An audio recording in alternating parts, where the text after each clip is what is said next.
কসম খেয়ে বলি, ইসলামের বিপ্লব আসবে, সে বিপ্লব রুখে দেওয়ার সাধ্য পৃথিবীর কোন শক্তির হবে না।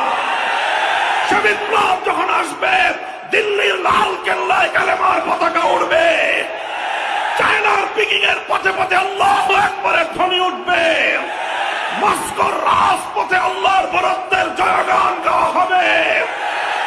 সেই স্বয়ং ওয়াশিংটনের মাথার উপর লা ইলাহা ইল্লাল্লাহর পতাকা উড়বে, ইসরায়েলের পতন ঘটবে, মুজাহিদিনদের হাতে কালেমার ঝান্ডা উড়বে, কালেমার ঝান্ডা উড়বে ইনশাআল্লাহ।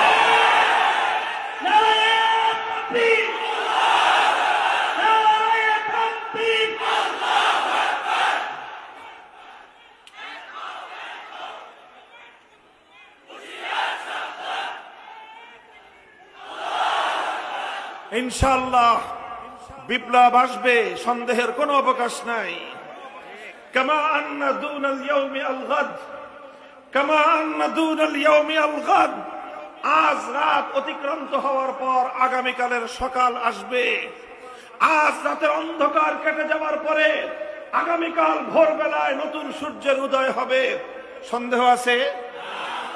এই কথাটায় যেমন সন্দেহ নাই, ঠিক তেমনি ভাবে আজ পৃথিবীতে তাগুতের যেই জয় জয়কার দেখা যাচ্ছে, সারা পৃথিবীতে তাগুতি ব্যবস্থার যেই জুলুম আর শোষণ চলছে, এই জুলুম আর শোষণের রাজত্বের কবর রচিত হবে।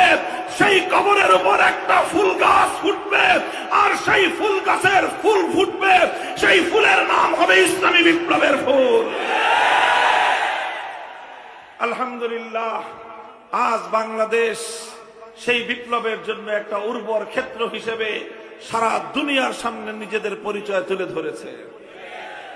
সারা দুনিয়াবাসী আজ জানে বাংলাদেশে বিপ্লব হয়েছে, কিন্তু সারা দুনিয়ার মানুষ এখনো টের পায় নাই বাংলাদেশের বিপ্লবের প্রকৃত স্বরূপ।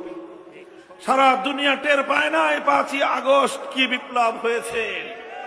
অনেকে শুধু মনে করে এটা শুধুমাত্র ছাত্রদের কোটা বিরোধী বিপ্লব, অনেকে মনে করে এটা শুধুমাত্র জুলুমের বিরুদ্ধে